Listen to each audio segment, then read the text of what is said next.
Bom, pessoal, tá todo mundo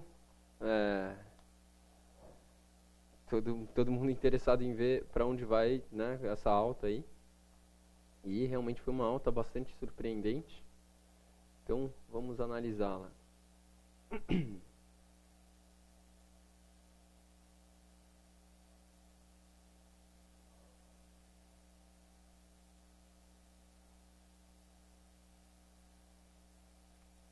Um instante. Eita.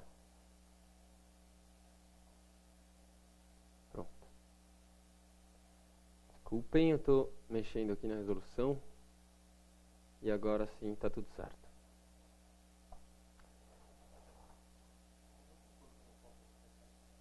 Aumentar mais um pouquinho o som.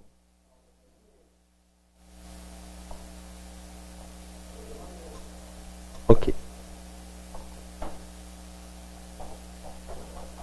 Bom, finalmente vamos lá.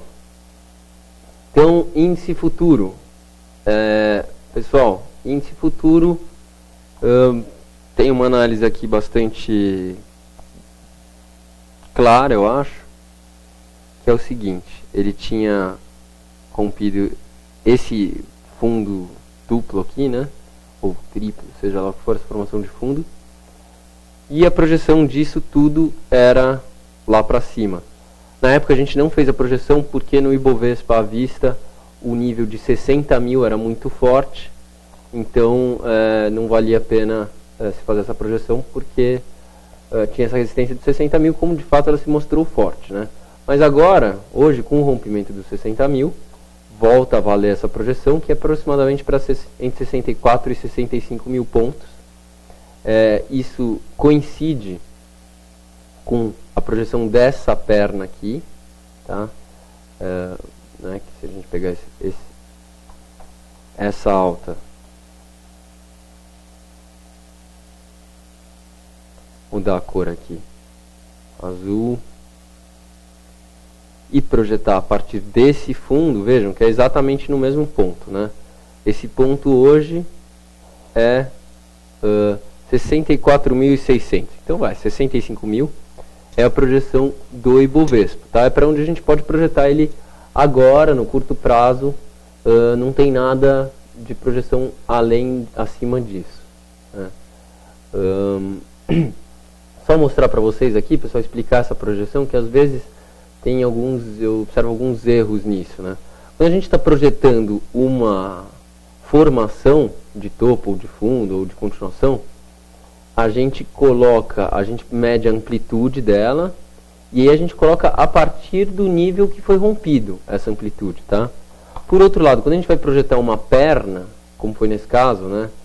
Eu medi a perna anterior, aí a partir do momento em que o topo foi rompido, eu pego a perna anterior, e aí eu não coloco a partir do topo que foi rompido, tá? Porque isso é uma projeção diferente, não é uma projeção de uma formação, uma projeção de swing, uma projeção de uma perna igual. Então, se a próxima perna for ter o mesmo tamanho que essa, então a gente tem que colocar aqui no fundo essa perna anterior, e não aqui em cima, tá? Então essa foi a projeção que eu fiz.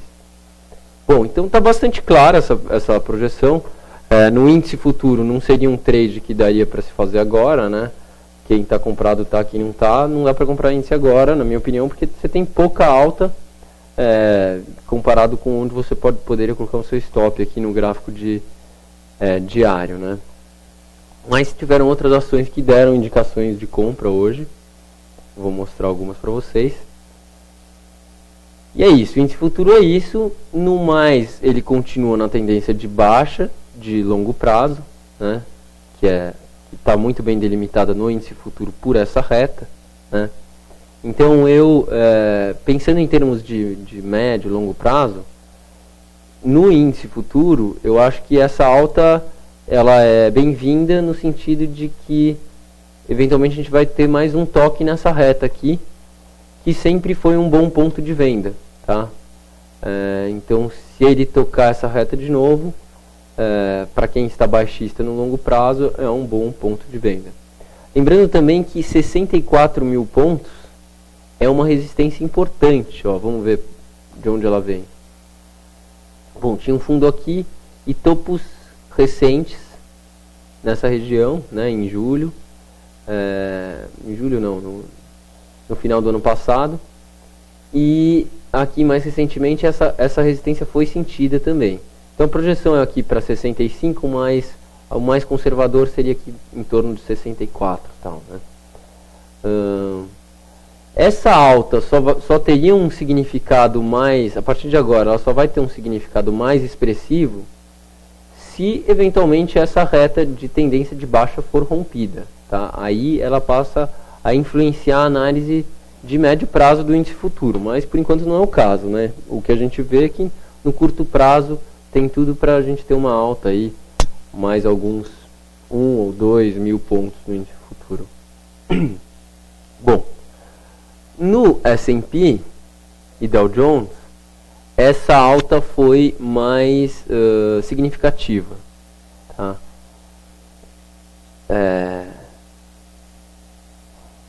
Deixa eu mostrar para vocês. Vamos pegar o gráfico do S&P diário. Essa alta foi mais importante porque ela formou um novo topo pós-crise de 2008. Então ela retomou a tendência de alta que se iniciou no fundo de 2008, né? Então aqui os preços caíram em 2008, fizeram esse fundo aqui na casa dos 700, e a partir daí o mercado engatou uma tendência de alta, né? No Ibovespa, essa tendência está com cara ainda de ter terminado. Mas uma coisa interessante é que no Ibovespa, os preços voltaram aos níveis do topo de 2008, né? Enquanto que no Dow Jones, isso ainda não tinha acontecido. Então, de uma certa forma, o Dow Jones está se o Dow Jones voltar para essa área, aí o Ibovespa e o Dow Jones, enfim, estarão mais encontrados, né?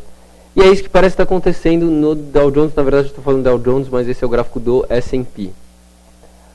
A gente teve esse rompimento. Então, isso aqui, inclusive, tem um participante, o G. Preisler, que deixou aí no nosso fórum, no fórum do site da Constop, que ele achava que a contagem de Elliott nessa alta era 1, 2, 3, 4, 5, né? E a partir desse rompimento, eu concordo com ele está certo, né? Porque eu acho que ele está certo, até porque a gente já teve um topo acima do anterior, então isso aqui já pode se caracterizar como uma perna maior, né? Bom, mas a contagem não é tão importante agora, o importante é para onde a gente pode projetar isso, né? A gente, então, aqui teve essa perna dessa amplitude, num prazo menor, né? Que corresponde a uma amplitude parecida com essa.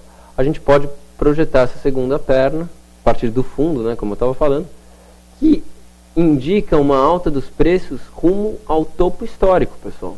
Então, é isso aí. Dow Jones, S&P tem projeção para o topo histórico, tá? Que é 1560, né? Bom, não está tão distante, mas é significativo, né? Até porque um eventual rompimento do topo histórico seria uma indicação de análise técnica fortíssima, né? Vamos lembrar que esse topo é uma enorme resistência. Uma baita resistência, que foi o topo da crise da Nasdaq em 2000, estouro da bolha da Nasdaq, depois estouro da bolha do subprime, e os preços estão chegando lá nessa enorme resistência de novo, e está com toda a cara de que é para lá que eles vão mesmo. Então, aqui também, a gente pode ter uma grande oportunidade de operação se os preços chegarem lá novamente. Seja ela uma operação de venda, se os preços indicarem reversão, como é o que eu acho que vai acontecer, ou uma indicação de compra, se os preços romperem esse topo histórico aí. Tá? O importante não importa muito o que a gente acha que vai acontecer quando chegar lá, o mais importante é a gente observar o que o mercado vai nos dizer se os preços chegarem lá novamente, né?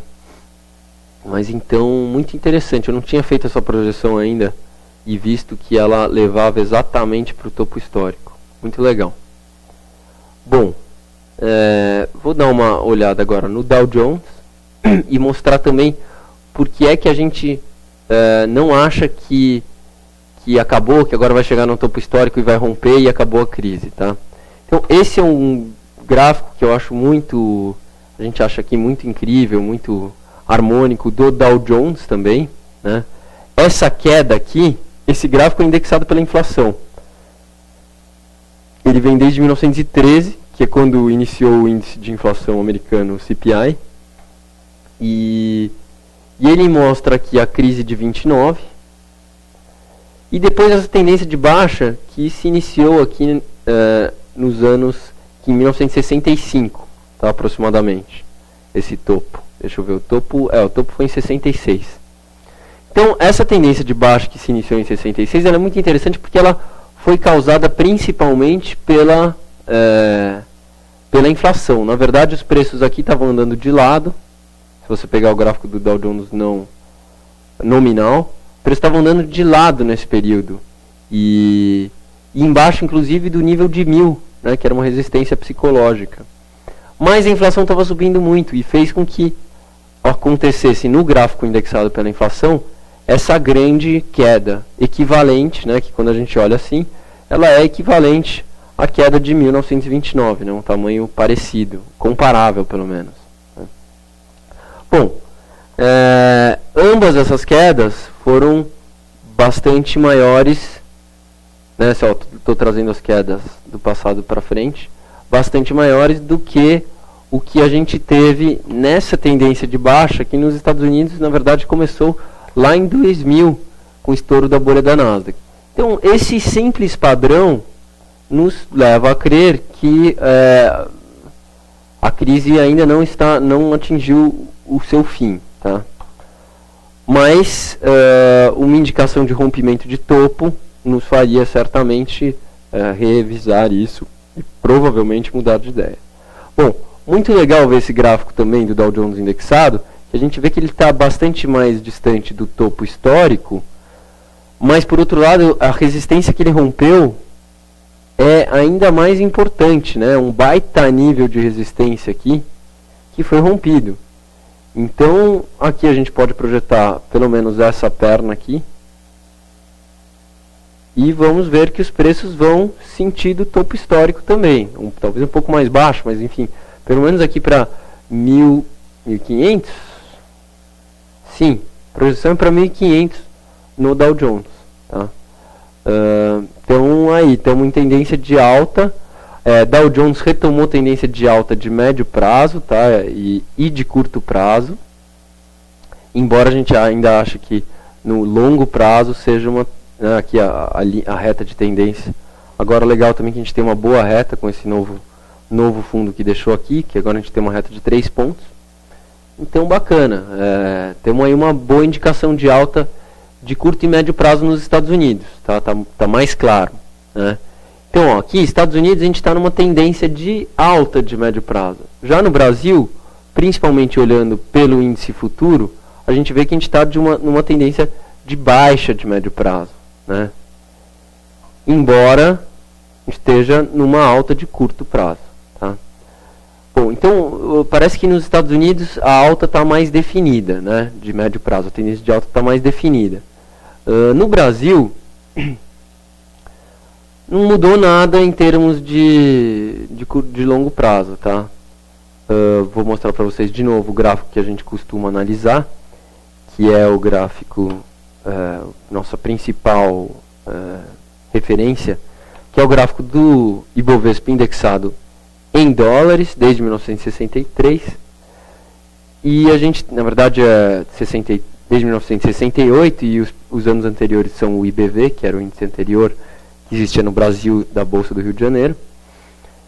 A gente tem esse baita gráfico hiperharmônico, e vocês conhecem a análise. A gente acha que essa última tendência de alta, ela foi composto por 1, 2, 3, 4, 5 pernas de alta, assim como essa tendência anterior também foi 1, 2, 3, 4, 5. E em todas as tendências anteriores a gente teve A, B, C, A, B, C, A, B, C, e a gente acredita que o mesmo padrão vai se repetir dessa vez, é o padrão que costuma ocorrer, então não tem por que a gente achar que isso não aconteceria. Então significa que a C ainda teria que acontecer, a gente teria tido A, B, e está faltando a C, né? Por isso que a gente continuou baixista. Mas o fato importante é que a gente achou que a C já tinha engatado, já estava com mais força, mas não, os preços voltaram, estão voltando para dentro da acumulação de topo, né, que a gente acredita ser uma acumulação de topo entre a onda B e a onda C, essa acumulação zona aqui. Que é uma acumulação, acho que é a maior que eu já vi, gente, no Brasil. Vou mostrar para vocês aqui um gráfico que me surpreendeu hoje, que é o gráfico do EWZ, que ele é uma ETF, né? Enfim, é um fundo que segue as ações brasileiras, só que é um fundo em dólar. Então, é como se fosse o gráfico do Ibovespa em dólares, mas ele, enfim, não é milimetricamente igual, né? Mas aqui está mais clara essa acumulação, porque no Ibovespa essa reta está inclinada, naquele gráfico que eu acabei de mostrar, no Ibovespa em dólares, mas aqui a gente tem praticamente um nível reto, que é aqui 50, né? E vejam que impressionante, gente, a amplitude dessa, se a gente pegar, quer ver? Se a gente pegar a amplitude lateral dessa acumulação aqui, que eu vou marcar com até hoje no mínimo, né? A gente provavelmente vai ser maior ainda essa acumulação lateral. Né? O que eu fiz aqui? Opa. Eu marquei. Estou marcando quanto tempo está durando, né? Que já foi há 1, 2, 3, quase 4 anos. Essa acumulação lateral, né? Bom, se a gente pode pegar aqui do começo. 4 anos. Eu vou ressaltar essas linhas. Enfim, estou falando então desta acumulação lateral aqui, a duração dela foram esses 4 anos. Se a gente levar isso aqui para o passado, para ver o que a gente tem correspondente, vejam, ela já está quase 2/3, ou enfim, uma boa parte dessa tendência de alta de 2008, né? Então, aqui enquanto os preços já tinham feito 2 pernas de uma tendência de alta de longo prazo, durante esse período de 4 anos, que foi de 2002 até 2006, e a mesma coisa em seguida, um tempão em tendência de alta, aqui eles estão simplesmente nessa oscilação super pequena, né? O que a maioria dos analistas e operadores não gosta, né? Todo mundo quer pegar uma tendência, é muito mais fácil de se operar em tendência, né? Mas enfim, mercado, então o Ibovespa entrou de novo para dentro dessa acumulação, que ele tinha dado sinais de que tinha rompido em junho, mas desrompeu e agora está com toda a força aí para cima. Esse gráfico também é bem altista, no caso também indica uma alta de curto prazo aí interessante, né? Bom, agora, por que além de a gente continuar em tendência de alta de curto prazo, tem alguns gráficos que eu queria mostrar para vocês, que são gráficos assim não muito comuns, mas eu gosto bastante de olhar, que são o gráfico do Ibovespa indexado pelo Risco Brasil. Então vou abrir aqui. Gráficos a longo prazo.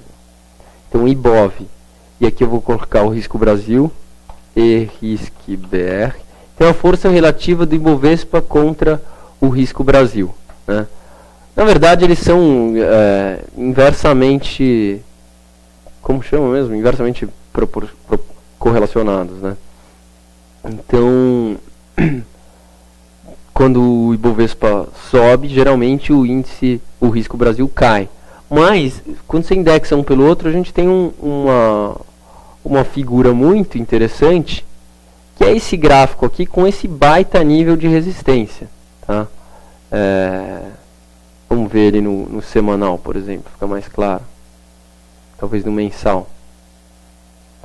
Pronto. Então aqui está bem mais claro, né? No gráfico mensal dá para ver bem que os preços estão quase lá de novo nessa reta que é uma baita resistência. Vou voltar aqui para o gráfico diário e a gente vê que a gente está quase lá nessa resistência de novo. Ainda tem um espaço para alguma alta, mas tem uma resistência muito importante próxima. Com isso eu quero dizer o seguinte, tudo bem, para quem opera no curto prazo, dá para fazer operações buscando a alta tal, no curtíssimo prazo, né? Mas se alguém tem objetivos de mais médio e longo prazo, está numa hora muito arriscada de se comprar ações no Brasil, tá? Então, estamos vendo por causa desse gráfico, por exemplo, né? Quantas vezes os preços chegaram nesse nível? 1, 2, 3, 4, aqui várias vezes, sei lá, 5, 6, 7, 8, 9, 10, 11, e essa vai ser a 12ª vez. Em todas a gente teve quedas bastante significativas. Isso tudo num período desde 2007, então pelo menos 5 anos aí que essa resistência está sendo respeitada, né? Então é um sacrilégio comprar logo abaixo dessa resistência, né? Em análise técnica. Tem uma resistência para ser observada agora e vamos ver se os preços chegam lá e o que eles fazem se chegarem. E um outro gráfico também incrível é o Ibovespa indexado pelo VIX. Tá? O VIX é um índice de volatilidade. Eu não me lembro agora como ele é composto exatamente, mas tem a ver com as opções, se não me engano, do Dow Jones. Enfim, o fato é que ele mede a volatilidade, né? E aí, quando a gente indexa o Ibovespa pelo VIX, por aqui desde 94, não sei porquê, mas é um fato que a gente não consegue, não tem por que negar, e a gente observa que a gente encontra essa resistência também impressionante, que vem desde 2007 também. É isso? Deixa eu ver. Vem desde 2007, início de 2006, final de 2007. Ou ao contrário, né? Final de 2006, início de 2007. Vejam que impressionante, gente. Deixa eu tirar minha cara aqui para não atrapalhar. Não é inacreditável, não é incrível isso? Pô, eu fico bastante, como posso descrever, feliz em ver esse tipo de harmonia nos gráficos, né? E bastante intrigado com isso, né? Como é que pode, né? Eu acho que ninguém está vendo esse gráfico aqui. E esse nível de resistência vem sendo testado e funcionando há anos já. E os preços estão aqui de novo, gente. Então, legal, estamos em tendência de alta de curto prazo, deve ir aí, tem objetivo aí para os 64 mil, mas eu é que não vou comprar Ibovespa agora. Prefiro pagar o preço de depois comprar atrasado do que comprar agora com os preços embaixo, tocando praticamente essa mega resistência, né? Então vamos ficar de olho. Bom, agora fiquei curioso também, só para dar uma olhadinha rápida, no gráfico do Ibovespa indexado na inflação, que é IGPDI. Nenhuma grande indicação agora. Esse gráfico aqui também é incrível, né? A gente tem essa reta aqui, ó. E aí com ela a gente consegue traçar um canal, né? Geralmente a gente traça a reta de baixo antes, mas aqui nesse caso a gente tem mais precisão nessa reta de cima. E enfim, também não é nada animador esse gráfico, né? Antes a gente até tinha uma reta aqui que eu ficava, pô, será que ele vai respeitar essa reta? Mas já rompeu também. Então, É isso aí, não temos muito... não tem muito motivo para ficar autista nesse gráfico. Bom, pessoal, antes de ir para as perguntas, que a gente já vai logo mais, eu queria só mostrar para vocês, não sei se tem pergunta, sobre o ouro, que eu venho acompanhando há muito tempo. O ouro é um ativo que eu gosto de analisar, porque, primeiro, pelo fato de ser um ativo que chama tanto a atenção da humanidade há séculos, né, que é o ouro, que foi a moeda, a forma de se medir valor durante muito tempo. Quem sabe ainda é hoje, né? Enfim, era uma moeda com valor intrínseco, né? E tem um livro que eu recomendo muito, que se chama Como Investir em Metais Preciosos. Esse livro é da coleção Pai Rico, Pai Pobre. Acho que o nome do autor, depois eu vejo ali, mas acho que é Maloney, Robert Maloney, não lembro. Mas enfim, ele foi recomendado pelo próprio Robert Kiyosaki, que é o criador do Pai Rico, Pai Pobre, né? E é um cara muito inteligente. E foi recomendado por ele numa Expo Money, quando os preços estavam aqui, ó. Quando o ouro estava testando essa resistência aqui. Tá vendo? Ele ficou testando um tempão esse nível aqui. Adivinhem que número é? 1000.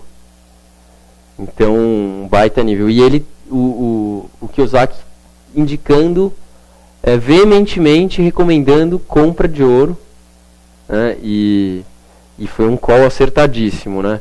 E nesse livro ele descreve os motivos, né? Claro que é um livro muito mais de análise fundamentalista do ouro, né? Mas ele também traz alguns gráficos interessantes, que me inspiraram a fazer algumas indexações. Traz o Ibovespa, o Dow Jones indexado em ouro, Dow Jones indexado em petróleo, assim por diante. São gráficos pobrinhos, porque tem pouca duração, mas são interessantes, né? E, enfim, ele fala coisas muito legais no livro. Por exemplo, até 1970, nunca tinha dado certo na história da humanidade uma moeda que não tivesse nenhum valor, né? Porque até 71, o dólar ainda poderia ser convertido em ouro pelos bancos centrais, né? O Banco Central da França poderia chegar nos Estados Unidos e falar, eu tenho tantos dólares, então me dá tanto em ouro, que é o que você fala que vale a sua moeda em ouro, né? Que era uma cotação fixa. E aí em 71, se eu não me engano, o Nixon cortou isso. Enfim, então até lá, o dinheiro de papel que a gente usava, ele ainda tinha algum valor intrínseco, né? Ele poderia ser convertido em um objeto para o qual as pessoas dão valor, né? Que são os metais preciosos, né? Ninguém dá valor para uma folha de papel, né? Então, só a partir de 1971 é que começou a funcionar na humanidade uma moeda fiduciária, né? Que eles chamam, simplesmente ela funciona porque todo mundo acredita que ela funciona. Não tem um valor nela mesmo, né? Você não pode fazer nada. Você tem uma moeda de ouro, você pode derreter e fazer uma joia, alguma coisa, né? Mas o papel não. Então, enfim, ele vai mostrando várias coisas, assim, várias distorções que isso pode causar. E eles acreditam muito, né? E eles justificam lá que o ouro pode subir muito. E, enfim, mas é óbvio que depois conforme eu ia lendo esse livro, eu fui checar o gráfico, o que o gráfico me dizia, né? E quando eu fui olhar o gráfico na época, a gente estava realmente testando essa resistência impressionante, que era os $1.000, os $1.000, né? E aí, com esse rompimento, os gráficos deram uma clara indicação de alta, né? Então, eu lembro que na época eu achava que, para mim a indicação era que os preços iam subir pelo menos para 2.000, e eles chegaram aqui em 1900, né? Por quê? A minha análise é a seguinte, análise técnica, né? Pura técnica. Eu não estou com uma base muito longa aqui do gráfico do ouro, mas eu já analisei essa base. Então, também foi com base nela que eu cheguei a essas conclusões. A gente não tem uma reta muito clara aqui, mas a minha análise é 1, 2, 3, 4, 5, e aqui, sei lá, ABC, mas enfim, tá, A, B, C. Então, isso foi um movimento de alta, tá? Fica mais claro se eu colocar o gráfico semanal, por exemplo, eu acho. E aqui, eu acho que já foi um outro movimento de alta, tá? Também composto por 1, 2, 3, 4 e aqui uma 5 estendida, tá? 5, enfim. Então, o que pode estar acontecendo, e ó, no gráfico mensal isso fica ainda mais claro, só que o gráfico mensal a gente deve analisar e tomar conclusões só quando o mês está fechando, né, que não é o caso. Então, o que parece estar acontecendo é que, enfim, essa bandeira aqui é a bandeira correspondente a todo esse mastro, tá? Então, eu acho que a gente pode fazer essa projeção aqui. Ou seja, ouro que está 2.000 e para quase 4.000, tá? Bom, qual seria a hora mais segura de se comprar isso? Agora é um timing para o trade, que é quando a bandeira está sendo rompida, tá? Agora, a gente pode ser mais conservador e comprar ou só quando o nível de 1.900 for rompido, ou ainda mais conservador e esperar um nível de 2.000, que deve ser uma resistência psicológica, ser rompido, tá? Mas, de qualquer forma, já foi... Uma primeira coisa aconteceu para quem é mais arrojado, já uma indicação suficiente de compra de ouro, né? Porque que foi o rompimento desta retinha aqui, agora eu coloquei no gráfico diário, desta retinha de curto prazo, né? Isso não aconteceu hoje, né? Já aconteceu aconteceu esse mês, né? Foi esse rompimento, ou na verdade no último pregão de agosto. Mas isso está cada vez mais claro, só que é claro, a gente tem várias resistências pela frente. Isso que eu estou falando uma análise de super longo prazo. Acho que realmente vale a pena esperar esses rompimentos do 1.900. E aí, já que vai esperar no 1.900, espera logo os 2.000. Mas, enfim, temos aí indicações interessantes, né? Pode ser que o ouro esteja engatando essa nova tendência de alta aí. Ok, então vamos para as ações. Vou começar rapidamente por Vale e Petro. E depois a gente vai passar as perguntas que vocês enviaram. Bom, Petrobras. Nossa. Uau, caramba. Bom, eu estou falando isso porque eu analisei hoje Petrobras um pouco mais cedo. Na verdade, desde ontem. Eu olhei e falei, bom, legal. Então, Petrobras, a indicação é de que ela vai buscar essa reta de tendência de baixa. Essa é a indicação. E ela chegou lá. Então, Petrobras está numa resistência bastante importante, tá? Essa reta, deixa eu ver se a gente... Bem, se quiser ser mais conservador, ela... Enfim, mas é esse nível. Uma reta super importante. Porque a reta que está delimitando a tendência de baixa desde que Petrobras, desde a crise de 2008. Né? Deixa eu ver em dólar como é que está isso. E na Petri 3, porque a relevância disso pode ser ainda maior. A Petri 3 ainda tem um espacinho para alta em Petrobras, mas enfim, não recomendo a ninguém que compre Petrobras agora, porque está nesse nível de resistência super forte, que é aqui entre 24 e 25, né? E talvez a gente vá ter uma indicação extremamente importante, pessoal. Vou mostrar aqui Petri 3. E eu estou muito curioso para ver isso. A última quinta técnica que eu fiz aqui, eu mostrei para vocês esse canal, né?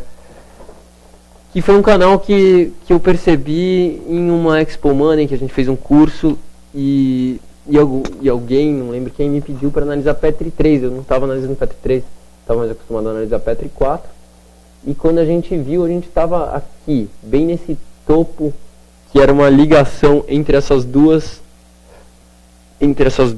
retas guias. Então é assim, era o mercado gritando pra gente, né? Esse gráfico é desde 1989, Petri 3 indexado em dólar.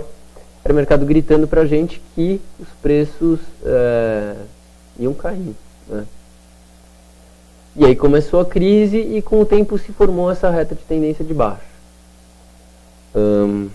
Bom, aí a questão é, será que esse canal de longuíssimo prazo foi rompido? Ou os preços, só como aqui, estão, digamos, nos deram uma enganadinha, né? Se isso aqui tudo foi rompido, até estava aqui uma projeção, aí a gente vai ter que projetar esse Fibonacci aqui, que é impressionante, né? Mas pode ser que aqui a gente já tenha tido A, B, C e que a tendência de baixa tenha acabado. Então por isso que eu falei que essa reta era muito importante, porque se esse gráfico em dólares romper essa retinha, aí eu vou achar que a gente vai estar tendo uma super indicação de compra de Petrobras, tá? Mas por enquanto ainda está longe no gráfico em dólares, então não tem nenhuma indicação próxima aí de compra de longo prazo no gráfico em dólares.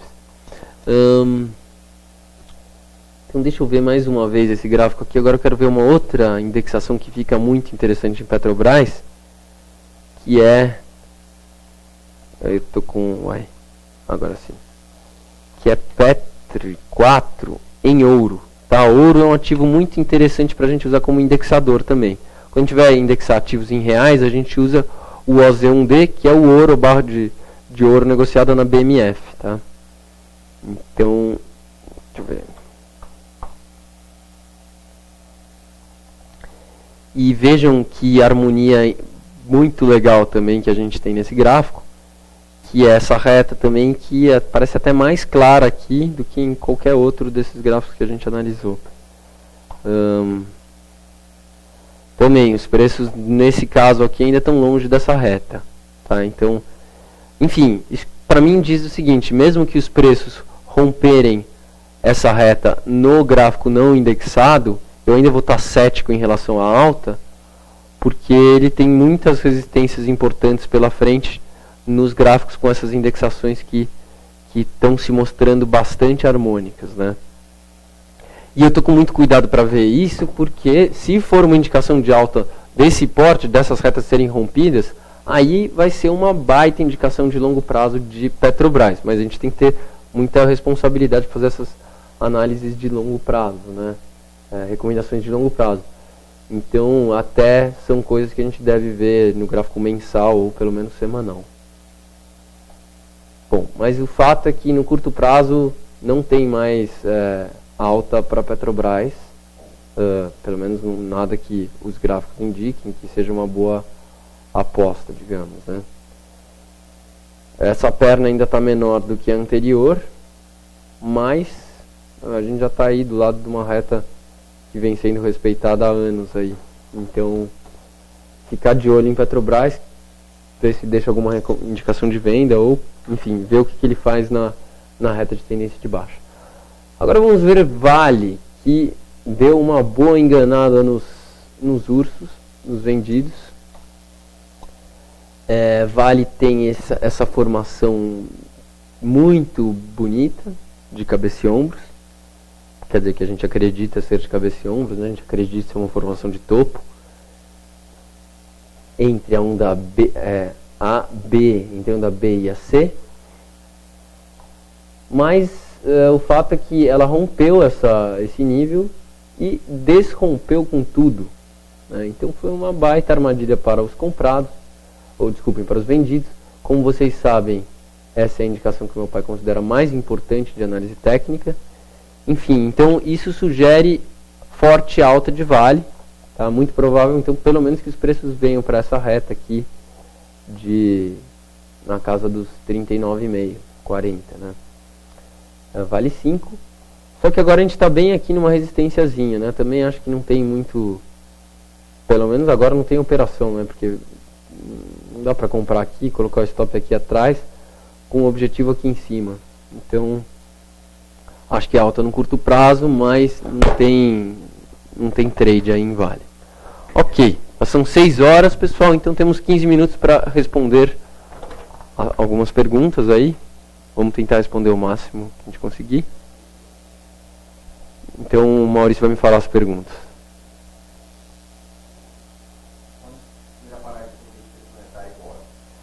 Bom, o foguete interplanetário Ibov, então quem fez a pergunta? Doug. É isso aí, Doug. Parece... Bom, já falei bastante disso, né? Mas então vamos para a próxima. Ótimo, OGXP3, vamos lá. OGB? Perguntou? Dogeb. Dogeb, eu acho, né? Assim que eu leio, pelo menos, quando eu estou no chat. Então vou mostrar para vocês aqui ferramentas no terminal enfoque, método com stop, alertas com stop. A gente instalou uma nova versão, mas todos vocês que têm o terminal enfoque ou que quiserem fazer um teste, vocês podem utilizar os alertas com stop. Até bom que apareceu essa janela aqui pelo fato de a gente ter instalado uma nova versão. E eu estou mostrando isso porque hoje a gente publicou uma análise de OGX, então eu vou abrir ela e aí vocês conhecem o produto também. Então aqui, quem tiver o terminal enfoque vai clicar aqui em ferramentas, ferramentas, método com stop e alertas com stop, e vai aparecer essa telinha aqui, bem-vindos aos alertas. Aí aqui você tem os termos de uso para ler e se estiver de acordo aceitar, avançar. Aqui você vai configurar o seu método com stop, que é uma configuração muito simples. Se você quiser utilizar um método que vai te ajudar muito no seu controle de risco. Então aqui você preenche qual é o seu capital que você vai utilizar para as operações de bolsa ou operações no método com stop, qual a sua meta de rentabilidade ao ano e o fator lucro-prejuízo mínimo que você quer para suas operações. Tá? A gente usa 3 aqui. E em torno de 10 aqui na meta. Ok. E aí aqui você tem o manual da ferramenta, dos alertas e vídeos tutoriais. Pronto, finalmente agora vamos poder ferramentas, método com stop, histórico de alertas. Então aqui estão todos os alertas que a gente envia. E aqui, vocês estão vendo uma recomendação de compra de OGXP3 enviada às 4h30. Então, o que acontece é que às 4h30 apareceu isso aqui na tela dos clientes que utilizam esse serviço, né? É um serviço que, enfim, ele é um extra que pode ser contratado dentro do terminal enfoque, mas ele tem um teste de 7 dias gratuito que vocês podem experimentar. Bom, aqui como vocês estão vendo, vem o objetivo do trade, o preço em que está agora e o stop. Qual o nível do stop recomendado. E com base nisso, você tem o fator lucro-prejuízo. Né? Então, nessa recomendação, por exemplo, era de 3. Como a gente tem... Na verdade, se você for um usuário desse produto, você vai ver que você vai acabar nem olhando isso. Você vai vir direto aqui para o botão Ver Gráfico, geralmente, né? Eu imagino que os usuários usam isso. E o botão Ver Gráfico já nos traz... vai te trazer, como vocês viram, eu cliquei no gráfico, abri um gráfico que é exatamente a análise que a gente fez, tá? O gráfico que a gente fez e publicou. E aqui a gente tem a justificativa do trade, tá? Rompimento de resistência de formação de fundo, que é isso aqui que parece uma formação de fundo. Objetivo é a amplitude da formação. E stop abaixo do primeiro suporte no gráfico diário, tá? Então aqui no gráfico diário a gente tem esse primeiro fundinho aqui, stop está aqui embaixo. Ou visualmente você já vê isso, né? Que aqui tem a projeção. Isso no mínimo o preenchimento desse gap, tá?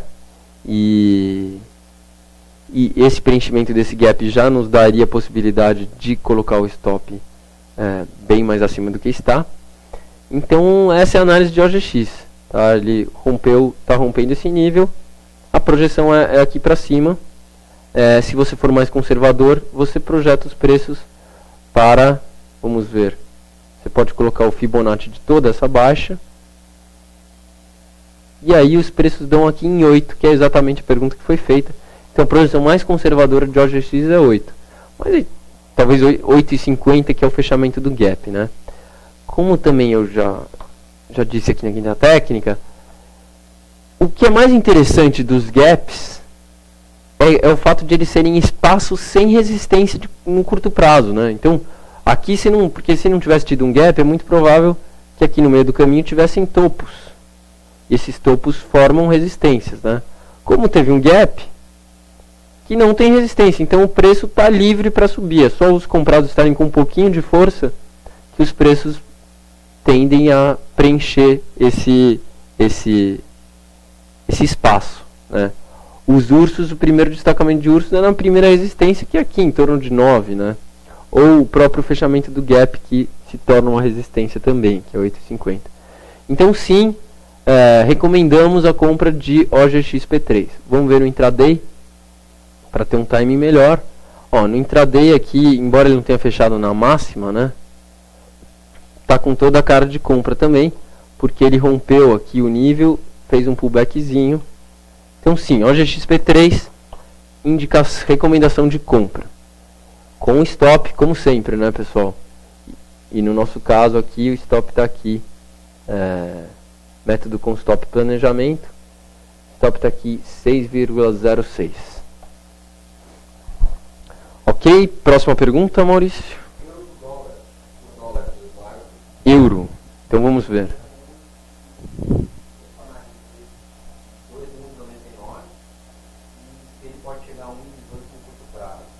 2 de 1 de 99? Se ele pode chegar aonde? 1,18. Tá. Então, Eduardo, você quer ver se o euro pode chegar a 1,18? Eu vou ver se eu tenho, no curto prazo, se eu tenho o gráfico desde 99 aqui, como você pediu. Indicadores mundiais. Euro.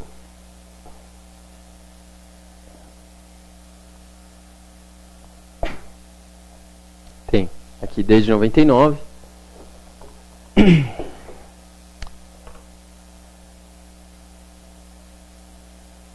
Tô em silêncio que eu estou observando o gráfico para ver. Bom, não tem muito o que inventar aqui. Então aqui a gente teve um período de tendência de alta que terminou, e o que é fato agora é que a gente está nessa lateralização, né, que é definida por esse suporte muito importante, em torno de 1,20. Você quer saber se pode ir para 1,18 no curto prazo? 1,18 que é o suporte, né? Bom, a princípio sim, batendo o olho só no longo prazo, porque está dentro dos limites, né? Se você tivesse falado 1,16, eu diria que não, que você teria que esperar o rompimento do 1,18. Mas aí a gente tem que fazer uma análise de mais de curto prazo para tentar precisar isso. Então, na verdade, eu não acho que está com cara de que vai lá para baixo nesse momento, não.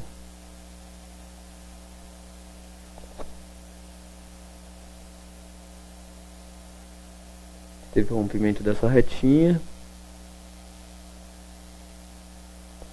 Deixa eu ver se a gente tem algum nível importante aqui. Esse é um nível relativamente importante. Tá numa resistência. O fato é que ele rompeu essa reta. Vamos ver se tem alguma projeção que a gente pode fazer. Também ele já está quase no primeiro nível Fibonacci de correção dessa reta. Então, Eduardo, não estou vendo nada muito claro aqui, viu? No euro. Nada que me indique... ele está chegando numa resistência aqui, vai, que é esse 1,31 aqui. Aqui ele já fez também 1, 2, 3, 4, 5 pernas de alta no curto prazo. Então isso está com mais cara no curto prazo de que ele vai dar uma corrigida quando chegar aqui no 1,30, 1,31. Mas também não precisa ser uma correção muito significativa. Então não tenho que te dizer aqui no euro. Na verdade, esse é um ativo que, enquanto ele estiver dentro dessa lateralização, não tem muito como fazer um trade que pareça uma coisa muito clara, assim, né? Só tem um trade claro aqui, para mim, que é se os preços romperem esse nível, esse suportaço de 1,18 ou até 1,16, vai, para quem for mais conservador e quiser esperar mais, 1,20, 1,16, que aí a gente sim poderia projetar toda essa extensão para baixo, mas não é o caso por enquanto, né? Então vamos lá, vamos ver se a gente pega pelo menos mais duas perguntas aí. Maurício, HGTX e mais uma próxima. NBR3. Quem pediu HGTX? Samuel e Noix. Então, pessoal, a princípio essas duas garantidas, tá? Eu vou responder. HGTX3.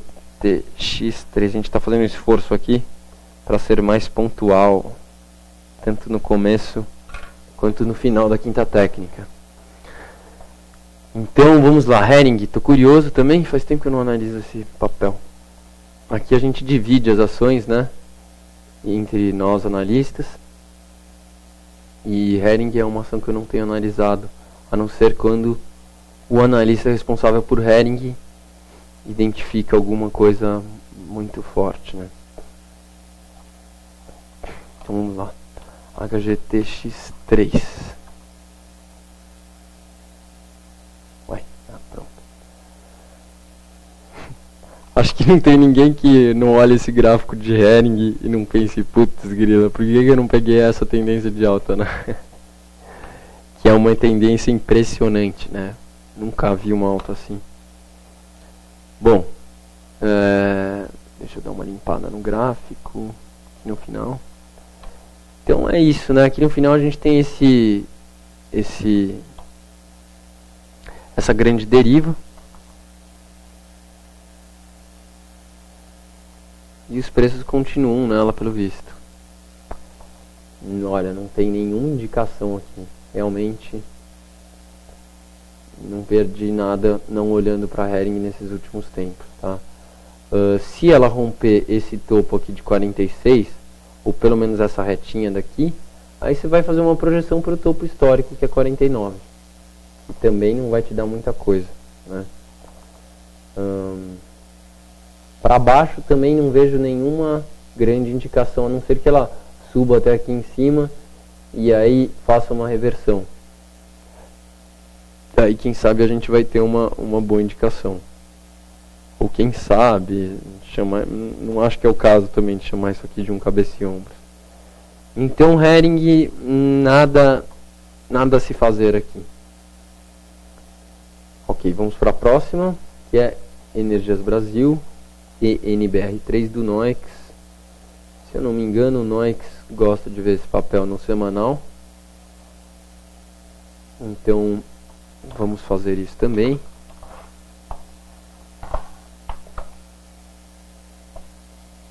Vai, ele não veio. E NBR3. Pronto. Nossa senhora. Que é essa volatilidade, hein? Hein, pessoal? As elétricas tem uma coisa incrível, né? Bom, isso vale a pena a gente dar uma olhada só porque é um papel, é o índice que mais sofreu essa semana, né? Eu estava até esquecendo de comentá-lo.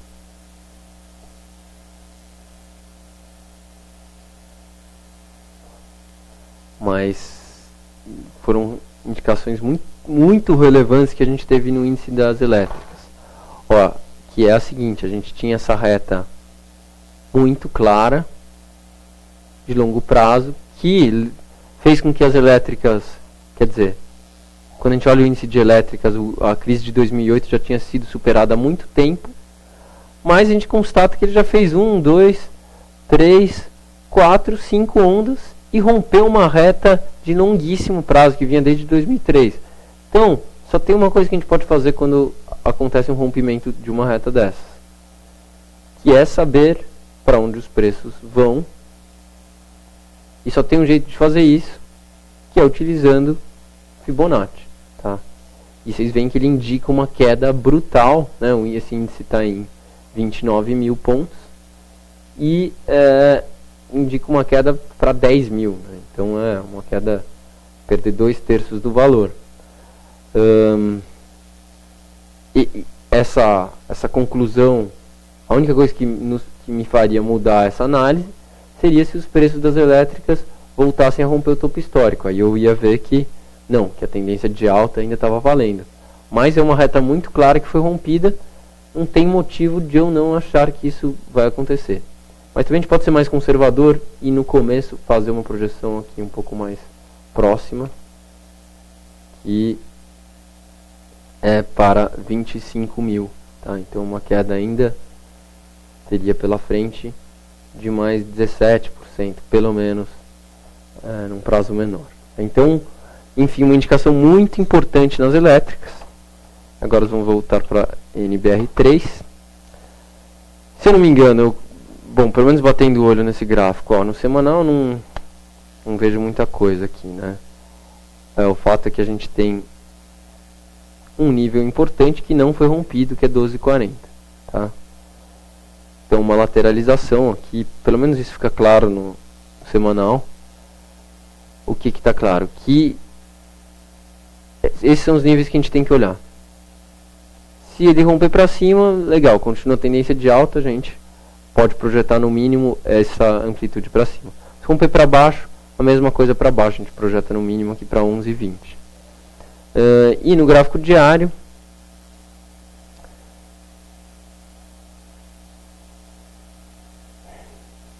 muito inacreditável, né, essa movimentação, essa volatilidade. E o fato é que ele também, mesma coisa, não rompeu esse nível, tá? Então, enfim, nada relevante aconteceu muito, além da emoção, né? Mas em termos gráficos, não foi um movimento ainda muito relevante que aconteceu em Energias Brasil. Vai ser se ele perder esse nível de 12,40, tá? Se perder esse nível, aí vai caracterizar o fim dessa tendência de alta aqui. E aí a gente vai poder projetar os preços para a primeira correção Fibonacci, que hoje é 9,60. Mas enfim, por enquanto esse é o suporte que está definindo tudo isso e ele não foi rompido. Então os preços continuam nessa acumulação lateral. Bom, então é que se você estava comprado nisso, grandes emoções, hein? Espero que seja um tamanho de posição que tenha te deixado tranquilo. E é isso aí, pessoal. Muito obrigado pela participação e nos vemos ou nos falamos via chat na quinta-feira que vem, já que na próxima quinta deve ser o Fausto quem vai estar aqui ministrando a quinta técnica. Hoje ele estava dando uma aula, então não pôde vir. Então tenham todos uma boa noite e até quinta.